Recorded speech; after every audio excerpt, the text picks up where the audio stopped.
नए बजट में कई अहम घोषणाएं की गईं, जिनमें एंजल टैक्स को खत्म करना भी शामिल है। वित्त मंत्री निर्मला सीतारमण ने कहा कि अब हर तरह के इन्वेस्टर्स के लिए एंजल टैक्स को खत्म कर दिया जाएगा। इस फैसले से स्टार्टअप्स को राहत मिली है। स्टार्टअप्स लगातार इस टैक्स को लेकर शिकायत कर रहे थे।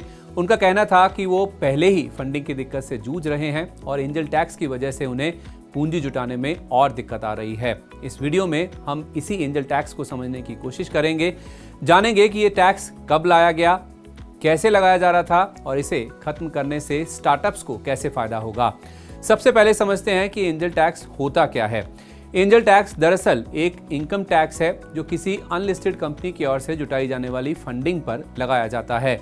ये टैक्स तब लगाया जाता है जब कंपनी अपने शेयर किसी इन्वेस्टर को वाजिब मार्केट वैल्यू या फेयर वैल्यू से ज़्यादा भाव पर जारी करती है। आसान शब्दों में कहें तो जब कोई स्टार्टअप किसी एंजल इन्वेस्टर से फंड जुटाता है तो उसे इस फंड पर भी टैक्स चुकाना पड़ता है। ये पूरी प्रक्रिया इनकम टैक्स एक्ट 1961 के सेक्शन 56(2)(7)(b) के तहत होती थी। एंजल इन्वेस्टर वो बड़े निवेशक होते हैं जो किसी स्टार्टअप के शुरुआती दौर में उसमें निवेश करते हैं। एंजल टैक्स पहली बार 2012 में पेश किया गया था। उस समय भारत में स्टार्टअप इकोसिस्टम अपने शुरुआती दौर में था। इस टैक्स का मकसद मनी लॉन्ड्रिंग को रोकना है। करीब एक दशक बाद यानी साल 2023 में पेश हुए बजट में विदेशी सोर्सेज से होने वाले इन्वेस्टमेंट को भी इस टैक्स के दायरे में लाने का ऐलान किया गया था।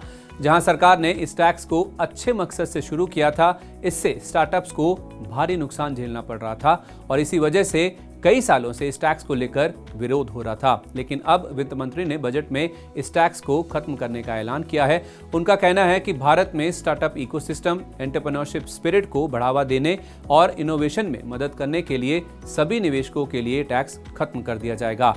हालांकि बजट के बाद जब वित्त मंत्री ने मीडिया से बात की तो उन्होंने मनी लॉन्ड्रिंग और एंजल टैक्स के सवाल को भी छुआ। उन्होंने कहा कि एंजल टैक्स मुख्य रूप से टैक्स का प्रावधान था, ये कोई सिस्टम नहीं था जिसे मनी लॉन्ड्रिंग पर रोक लगाने के लिए लाया गया था। एंजल टैक्स के खत्म होने से स्टार्टअप्स और कॉर्पोरेट जगत खुश हैं। इंडस्ट्री ने सरकार के इस कदम का स्वागत किया है।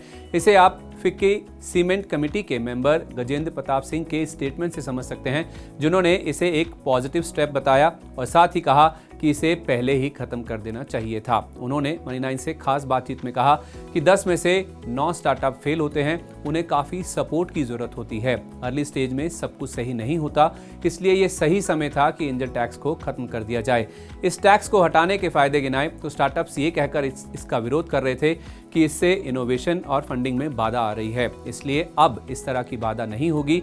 इनोवेशन को और बढ़ावा मिलेगा, स्टार्टअप्स पर टैक्स का बोझ कम होगा। कुल मिलाकर कहें तो इससे देश में स्टार्टअप इकोसिस्टम को प्रोत्साहन और बेहतर सपोर्ट सिस्टम मिलेगा।